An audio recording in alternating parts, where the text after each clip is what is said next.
Welcome to Greater Things Mentoring. I am Gerardo. Tonight, I'm sharing some journaled insights from our host, Craig Ferguson, on the topic of how Jesus unsealed some aspects of his divinity to a select number of his disciples during his earthly ministry, and he continues this practice today. A key verse that should challenge each of us is 1 John 4:17, "As he is, so are we in this world."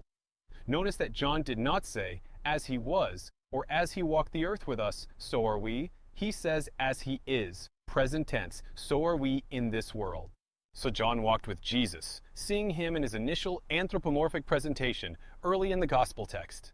Then in Mark 9, verses 2-4, John sees him on Mount of Transfiguration, still anthropomorphic, yet a little more of who he is in essence is seen. In Revelations 1:12-15, we see more. I, John, turned around to see the voice that was speaking to me, and when I turned, I saw 7 golden lampstands.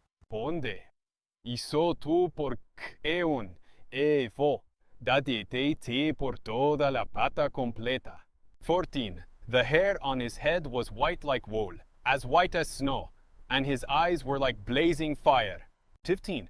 His feet were like bronze glowing in a furnace, and his voice was like the sound of rushing waters. 16. In his right hand he held 7 stars, and coming out of his mouth was a sharp, double-edged sword. His face was like the sun shining in all its brilliance and burning. This is the greatest revealing of the measure of divine light energy that Jesus displayed. It is the same great power that Ephesians 1:20 he exerted when he raised Christ from the dead and seated him at his right hand in the heavenly realms. That is the same power that Ephesians 1:19, his incomparably, means to surpass in throwing, to throw over or beyond anything. Great power for us who believe. That power is the same as the mighty strength.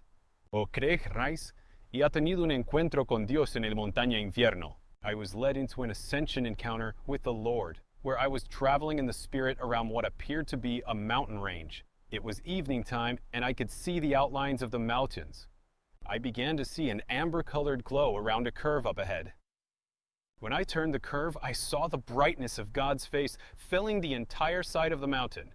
I went into his flaming presence, fully accepted by him, and enjoyed a period of being one spirit with him. 1 Corinthians 6:17. When Father raised Jesus from the dead, Ephesians 1:20-21, he was seated in a place far above all principality, power, might, dominion, and rule. According to Ephesians 2:6, we are seated right now in heavenly places in Christ, meaning there is always a part of that never knows defeat. It's qualitative from God's engagement of us. It's quantitative from the measure of our capacity to take hold and store it. So today, we need to recognize that God is unsealing hidden truths according to our choice, will, and capacity to handle it, so that we can experience more and more of his greatness. Then, as we believe in him based on how much he is currently revealing of himself, we can embrace and engage him for even more of his greater things. Well, that's all for today. Comment any questions you may have, and possibly we will devote time to address them in future videos. Also, please like, share, and subscribe. Be blessed, all of you. Until next time, ...